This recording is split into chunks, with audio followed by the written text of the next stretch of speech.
Hello and welcome to today's webinar hosted by Kendall Hunt Publishing.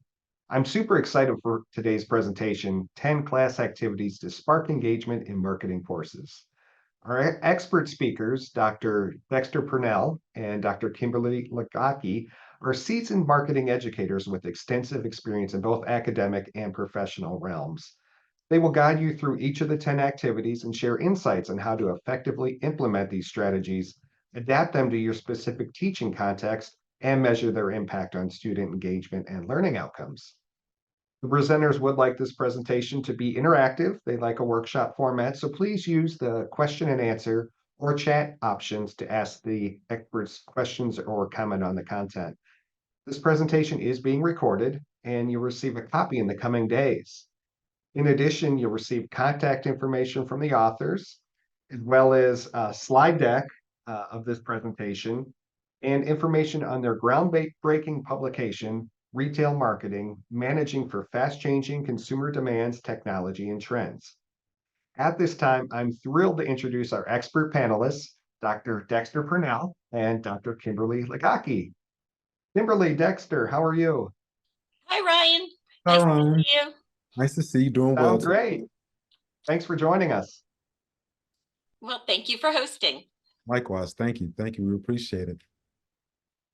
All right. Well, I guess I will get started. So thank you, everyone, for joining us today. The catalyst for this topic in this session was really our recent textbook that Kimberly and I worked on together, Retail Marketing, Managing for Fast-Changing Consumer Demands, Technologies, and Trends. And one of the things that we really want to do in our textbook is find a way to engage students. Research has shown that the attention span of Gen Z is about 8 seconds. And so it's actually decreased from that of millennials, which is about 12 seconds. So if you teach any type of Gen Z or millennial students, you're really working hard to keep them engaged in the classroom. And so we realized that, you have to find fun ways of engaging them. The old school method of being the sage on the stage doesn't work anymore. The old school method of I'm going to stand in front of you for 50 minutes, hour and 15 minutes and tell you everything that I know about this subject.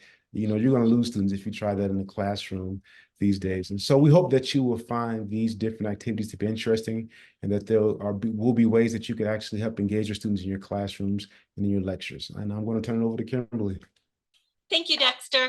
And so just to build on what Dexter had shared, when Kendall Hunt gave us this opportunity to do a webinar, one of the things we looked around for was how can we incorporate our experience and share it with others, and what would that topic be?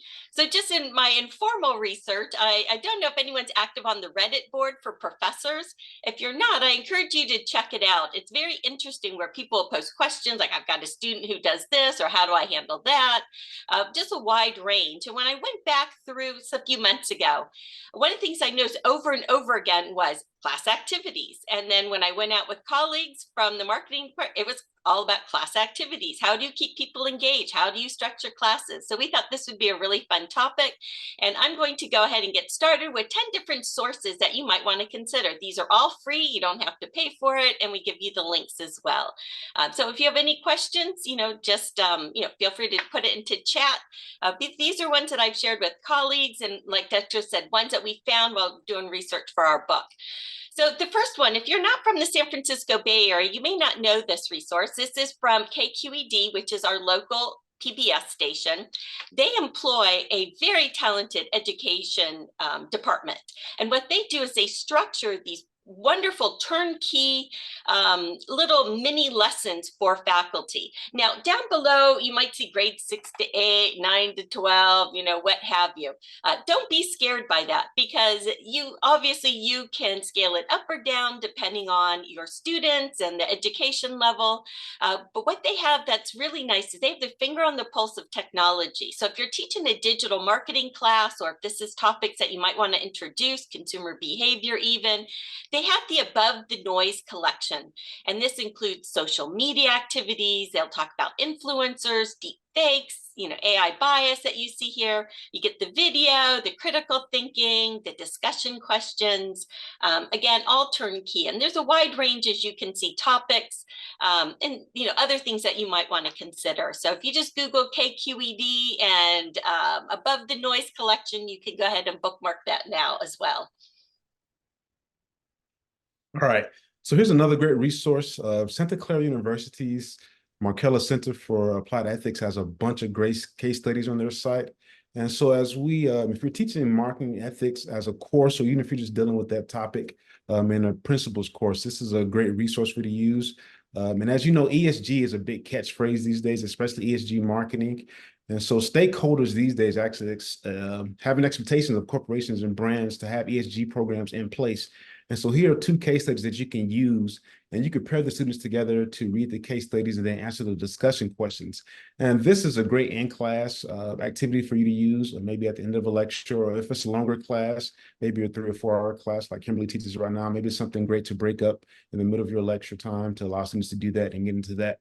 But we've outlined 2 cases for you here, one about social media, and then another one on executive integrity. And once again, like I said, it just helps students to better understand ESG, which is a very timely topic. It also talks about internet privacy, which is big these days as well, covers hacking and some other important topics as well. And just to add to that, I actually am using this resource right now. I'm teaching a data ethics class at the graduate level.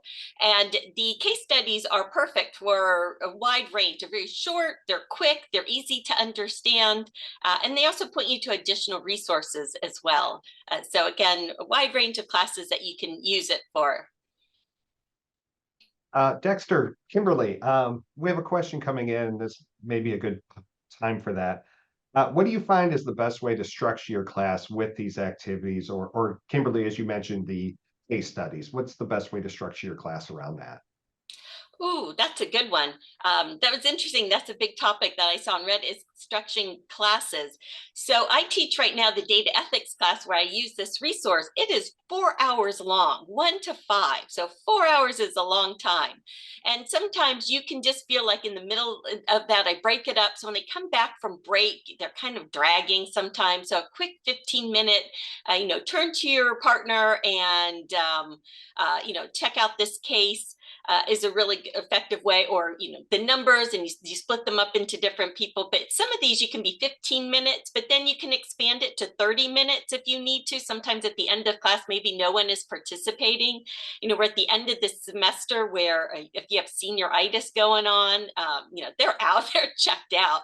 And sometimes you go through it and you're like, man, I went through all my slides and I still have 30 minutes. So another way is to get them to do the case and then maybe look up news articles that go with the case, or even the other similar to the digital marketing one.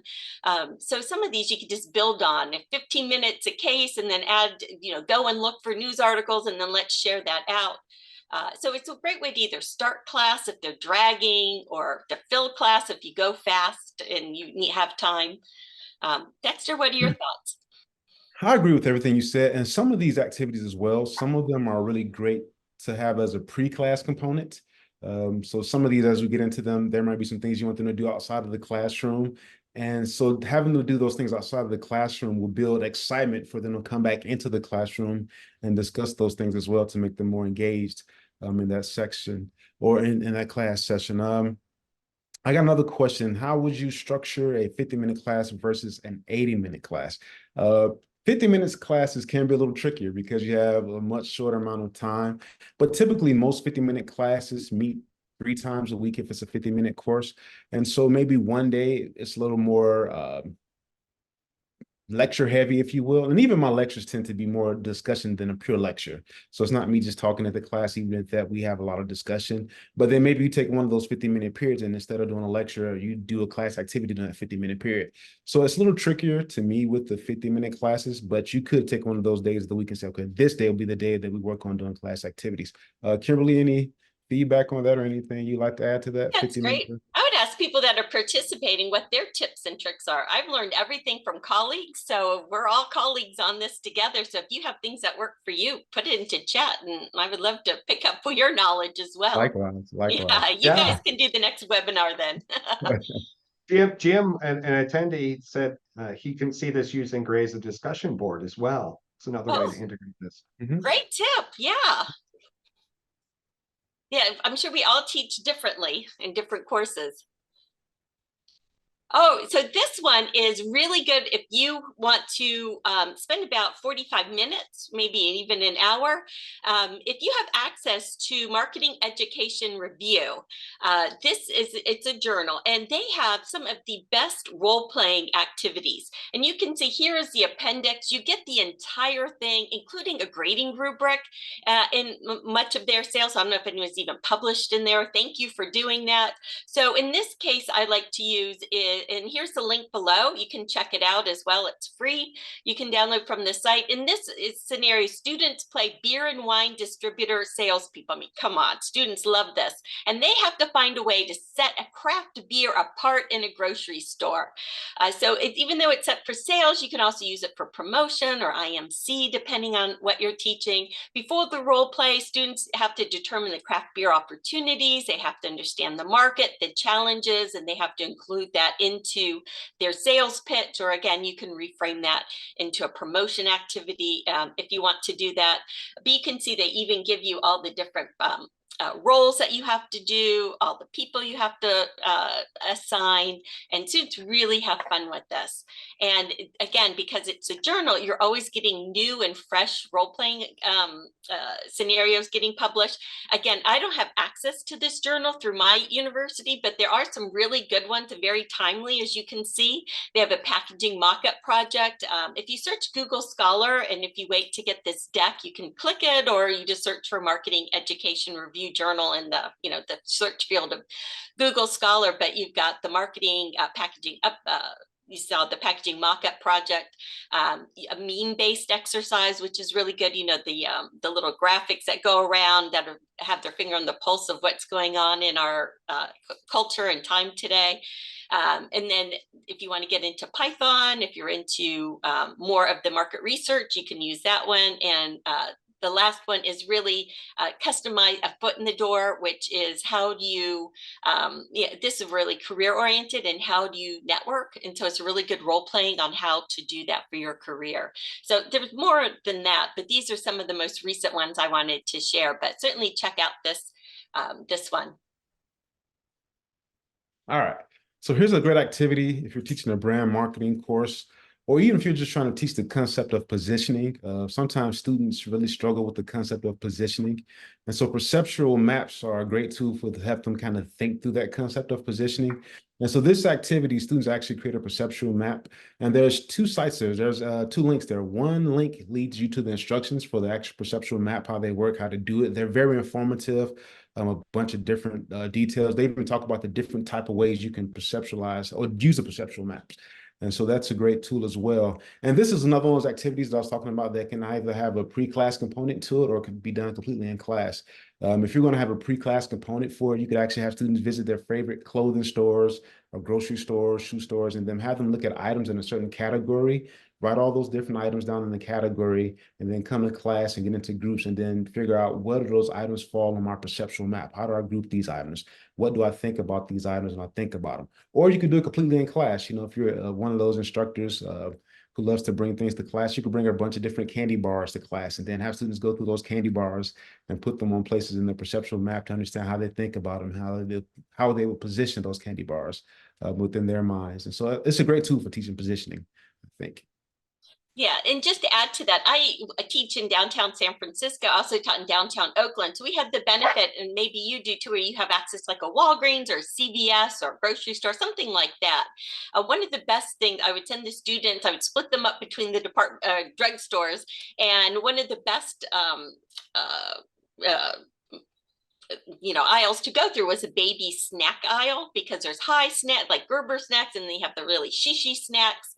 And that one was always fun for them to map. So they would have to go and take pictures, and then we can get into the positioning of where these products are on the shelf.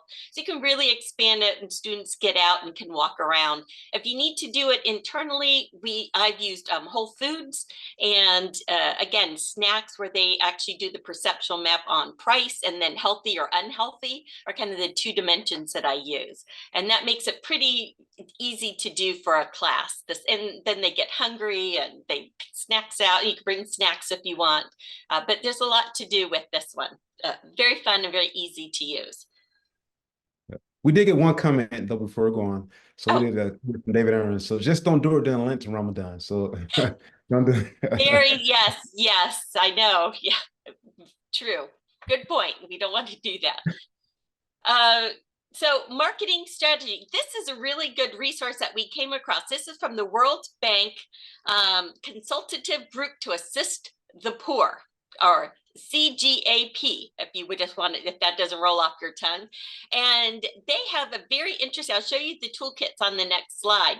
But this is around customer segmentation, and it's created by World Bank CGAP to help nonprofits identify and target low-income customers to help improve their financial situation.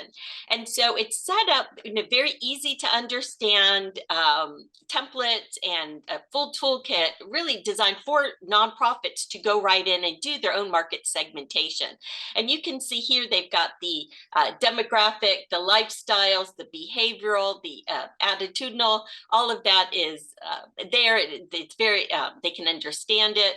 It has case studies, practical exercises, research, planning tools, and it's just, again, a beautiful, present for faculty members to find and use. So this could be something that you use a little bit for an entire week if you're focused on some of these, or it could be a really good class for like a 1 hour activity, or even a quick 15-minute if you just want them to understand market segmentation after the lecture about it.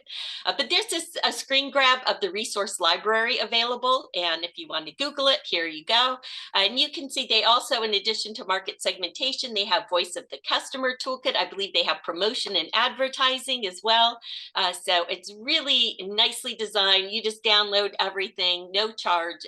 As you can see, they focus right up here, very customer centric, which is music to marketing faculty members' ear, because there's going to be a lot of things in there that we can use. So thank you, World Bank, for doing this. All right, so this is a great tool if you teach an advertising or IMC course, which I do. And so what this activity forces you to do is forces students to go and think about the out-of-the-home advertising that they see. Students are being bombarded on a regular basis with different type of messaging and advertising. But here we're trying to focus them to think about it and think through it. And so this activity actually comes from the Federal Trade Commission, and it's actually a part of their comprehensive advertising literacy program. And so with the program, they're trying to teach younger consumers what things to look out for with advertising, because we know sometimes advertising can take advantage of younger minds. And so that was the whole purpose of this. But we also looked at it and thought there's a great way too to help our students think about advertising more than what they probably do. A lot of them see so many advertisers that they're probably deaf to them, and a lot of things doesn't get through the noise. So here we're making them focus on this. All right, let's take a time to actually look at this and pay attention to it, and let me know, what it means to you. And it also forces them to think about what's the primary objective of this advertisement that you're seeing. Is it trying to inform you about something? Is it trying to persuade you? Or is it trying to remind you? So that's great too, because it allows them to see, how advertising objectives are being met through advertising as well. Another thing that the activity allows you to do too, a lot of times students don't connect the costs together that go with advertising. So we included the true impact link as well, which allows students to go and see, okay, if I'm going to run some advertising, a billboard ad in Dallas, how much is that going to cost me? Well, this is a great tool for saying, okay, this is how much it would cost you to do that type of advertising in that area. So yeah, it's just another great activity that can be done in class or even pre-class as well. Kimberly, anything you want to add to that one? The other thing too is once you get that cost, like for example, on True Impact, here's the cost of street furniture, right? You always wondered about the insurance agents that put their pictures on the bus bench. You can see it's $288 for a 4-week placement in Oklahoma City. And so part of it is to encourage afterwards, you can link it back to marketing strategy and ask students, okay, why do you think this company, paid $10,000 for this billboard at this location? I'm in an urban setting, so it's very easy for me to have students go and walk around the block, and we have a lot of out-of-home things that they can see. And then we reverse engineer that into a strategy to try and figure out, why are they doing this? What's the point? Would you do this? Would you approve this if you were the CMO of this company? So you can expand this, even though it starts, it seems very simple. You can really expand it even into graduate level as well. Yep, exactly. All right. So here's another one. If you're teaching, not necessarily a pricing course, I guess, but if you're covering the topic of pricing, this is another great activity to use in the classroom. So this is another great one.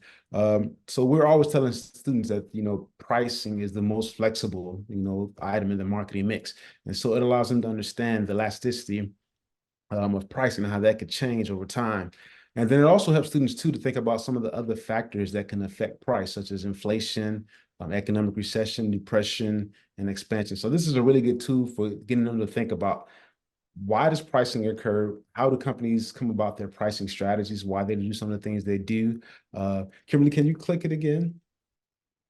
So one of the cool things is, you can get the consumer price index average price data. Here it is for a pound of chocolate chip cookies. So as you can see in 2024 in February, their price is pretty high. And so once again, if I'm trying to get students, okay, well, what economic condition might have made it so high? And hopefully trying to get them to tie back to, wow, wait a minute, inflation is really high right now. So that's probably why the price has increased. And then you can have them look at previous years and think about, okay, what was going on in previous years that might make the pound of cookie price lower than those previous years. So it's a really great tool to teach the concept of elasticity and the impact that it has on pricing. Exactly, and food cost. And So food costs. if they're going out on their own, they need to know those costs. And that goes into this really interesting one that's provided by the National Association of Residential Property Managers. And this is designed for property managers. So it's a real true life case that I like to have students apply. And it's called Mapping Your Customer's Journey, right? Journey mapping, customer mapping, journey, we all love teaching those. You hear about this. But this is a great step-by-step guide for determining the renter's journey map. So students can easily relate to it, I find, because they understand you've got, where do you go to look for apartments? How do you find that? How do you, what do you do after that? How do you know it's good? How do you do price comparison? So they kind of can map out their own journey first, kind of the steps they would take, and then can introduce those steps into this activity. And it includes both qualitative and quantitative research. So this is something that is a really good assignment. If you need an assignment idea, not just a class activity, this can serve as both. And students really relate to it, especially with the rental prices going up so quickly. Oops, I skipped past. So this one is a good tool on, and maybe some of you have already done this, but it talks about bias. So I actually did this in my ethics class because we all come in with a bias, but it really works well with international marketing. I like to do this on the very first night of international marketing or global marketing class. And I have students, I give them a piece of paper and a pencil because no one has pens or pencils on them anymore. And I just tell them to spend 5 minutes, don't look at, or 10 minutes, and draw the world map. Here's US, Europe, Australia, all that. Just draw it out and put as much detail as you can into it. And what's interesting is, of course, there's bias. We know a lot about the areas that we live in.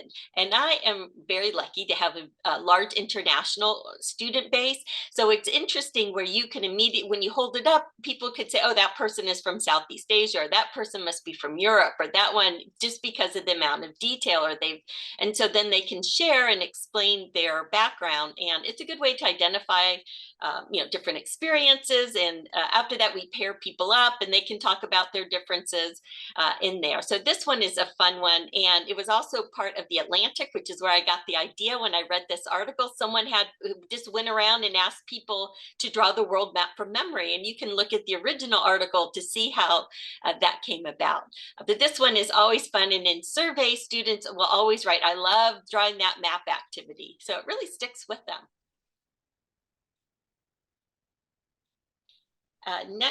Dexter. All right, so this one is great. So if you teach a retail marketing course or retailing course at your institution, this is great for helping students think through retail strategy. And it also makes a great assignment as well. This is another thing that will make a really great assignment.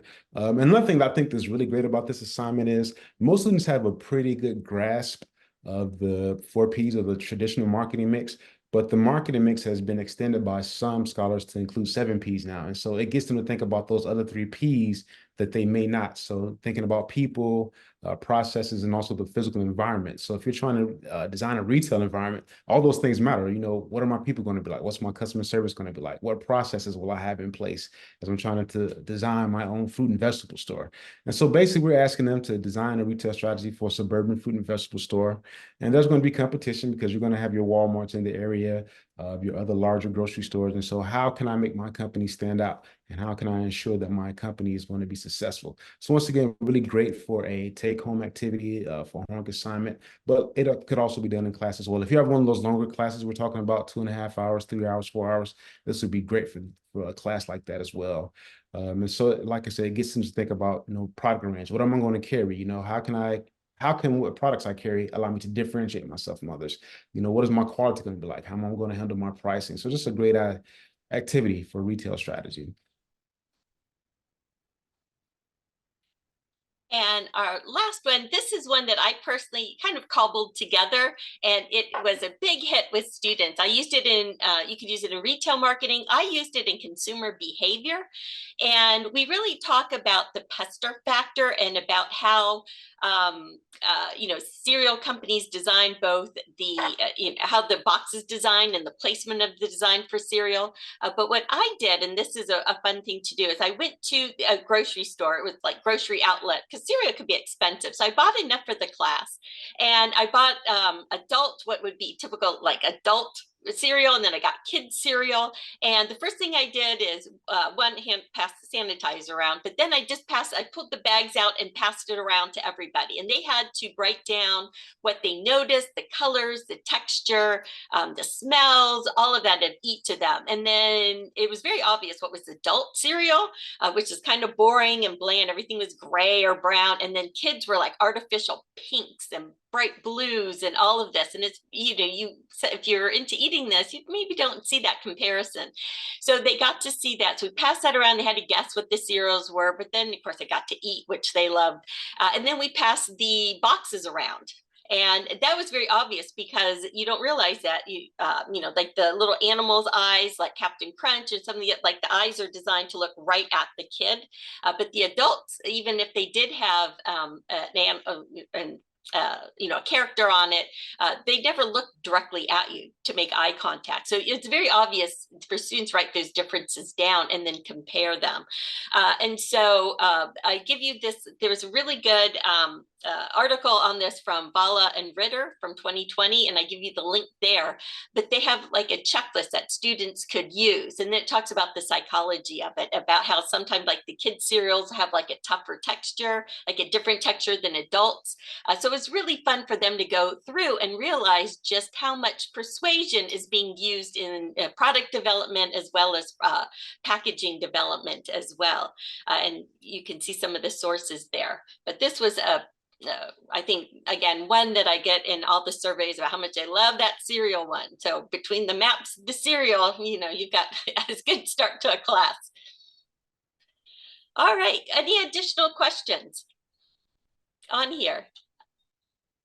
I encourage you to use the chat or Q&A function. We've been staying ahead of most of them, but Ryan had suggested an activity that he likes to use is strolling through company logos and mission statements, and they're great ways to provide history and development of logos and missions. Oh, thank you, Ryan. Yeah, I like that one. As you know, 2024 is an election year. Not sure if you heard that, but do you integrate any political marketing activities in your courses, or do you plan on doing that this fall? Personally, the closest that I get is if we go back to the first one where with KQED, this is one where they have some excellent art packages around critical thinking and persuasive headlines and news. So that might be the closest that I really get into it. But that's a good question to ask. How deep into politics do people get? I try to not get too deep into it. We talk about, the mechanics of it, but I'd be curious to see what if other people stay, do other people stay out of it like I do, or do you like to just dive into it? It'd be interesting to put into chat. Dexter? I try to stay away from it, especially. I think it really depends on the climate of where you teach. So both at probably the institution level, and if it's a public university, maybe even the state level. So I try to steer clear of politics as much as I can. Not that it's a bad topic, but if you do it, you have to try to find a way to do it, I guess, in a way that no one leaves the classroom offended, I guess, which is kind of tricky with politics sometimes. So it can be kind Yeah, of tricky. very good point. Right. Any tips on teaching principles of marketing, especially if class has a good proportion of non-marketing majors? Oh, yeah. Oh, Yes. so I Go actually ahead, Dexter. We designed got lots of ideas. I actually designed a class at North Texas for non-marketing majors. So the first time the principles of marketing class for non-majors was taught is the one that I designed. And so one of the things that I really did is I tried to take away a lot of the things that were like heavy math based that you might have in a principal course. Let's get rid of some of that because they might not have the math background if they're a non-major, and they probably don't care about that stuff. But another thing that I found that was really helpful, and I guess this is even for majors as well, as I found ways to integrate pop culture into my activities and my lectures because that's something that they understand. So they understand pop culture, they understand Dua Lipa, they understand these. So if I could find a way to bring those things into class and then tie them back to marketing, it works for them because a lot of them may not have the business background. They may not be reading the Wall Street Journal, Fortune and things like that, but they do understand pop culture. So that's the tool that I use in both my activities and lectures to try to get them engaged. Kimberly? Actually, so when you get the slide deck after our questions, we give you a bunch of bonus activities. These were ones that didn't make the cut, but they're still good. So these, I think, if you go through, you probably have enough activity for like one a week for principles of marketing. You're going to talk about such a wide range of topics. So in addition to your pop culture references and videos, there's different things here that we put in here, like the pricing course is available where it's a worksheet where people have to fill out the pricing comparison for PlayStations and round trip trips. And so and then you have to have critical thinking questions, asking them why, what's going on in the market to drive these changes. That's a really good one for principles of marketing. We also have some information here for social marketing courses as well. This one is for green marketing, where you have to write an ad for a hybrid vehicle. And the worksheets really help guide students through thinking of how do you write those technical details, like how technical do you get if you're selling a kind of a complicated product. So this one is good. It's from Teach Engineering, but it can be easily adapted for marketing. And then, of course, we've got advertising or consumer behavior. This is just a very short activity that talks about the purpose of advertising. It's a case study that they think about as well. We have the buyer persona. I'm sure everyone probably uses the HubSpot, but there's a really great one here about creating a buyer persona. Again, they walk you through it, and then they have a really good tool for free that you can use to actually create the persona online. You don't even have to log in. It's just all available. And then Intro to Marketing. This is the one I was getting to you. This is a mock product launch. It's actually designed for an ESL, English as a Second Language class. So thank you to Kenneth Bear for creating this. And it's really well done. You have to think about it. You have to brainstorm a product, develop it, plan the marketing. Then you have to pitch it to investors, which as well. And this is really a good one for intro or principles class. Easy to understand, like you said, if you don't have students that are into that. We also have consumer behavior. Again, this is like a marketplace scavenger hunt if you really like to get students out of the classroom. Again, depending on where you live, if you're downtown like I am, it's just a really great way to incorporate that into the classroom. And there was some other sources for you to consider, like the Kennedy Center has a lot on media awareness, excluding consumerism with ads and art. Wharton Global Youth Program has a lot of marketing lessons. And then, of course, the New York Times has a learning network. So between all of these ideas we presented, we hope that you find enough there for you to think about. I know I'm teaching tomorrow, and I'm using some of these already for the class. But as we kind of went through these as well, this is the book that Dexter and I worked on. And the way we structured it with this digital, we wrote it from scratch. And we have taught retail marketing in the past. And it was so confusing, and it just seemed like it just kept getting added. So we kind of rewrote and restructured it. And what we found is it's like a little bit of reading, kind of key bullet points on the research, and then it was like video, then a little bit more research, and then an activity, then a little bit more, and then you do something else. And the feedback we've received is very positive, because it's constantly, students are able to take in like chunks of information and then do something fun, then chunks of info and then do something with it. And then, you just kind of repeat that. And it seems to be a really good cadence that seems to work well with students. And so we try to repeat that in our in-person classes as well, where it's, lecture and then activity, lecture and activity, lecture, break, and then an activity, and so that's always a really good template. If others of you have tips, but I always like, little lecture, little activity, and then a break. And then you just keep repeating that depending on how many hours you teach. So we hope you found these useful. Dexter, anything else you want to add? That's pretty much it. I don't have anything else to add. I hope, like Kimberly said, that you found this informative and useful, and we hope that you will use some of these activities in your classes. Yeah, thank you very much. If you have any other questions, we can ask Ryan to ask us those questions. Otherwise, we're very mindful of your time and hope that you found this to the point and useful. This was outstanding. The conversation in the chat and Q&A portals is outstanding. So we're getting a lot of positive feedback from the attendees. So kudos to the two of you on creating a wonderful resource for people.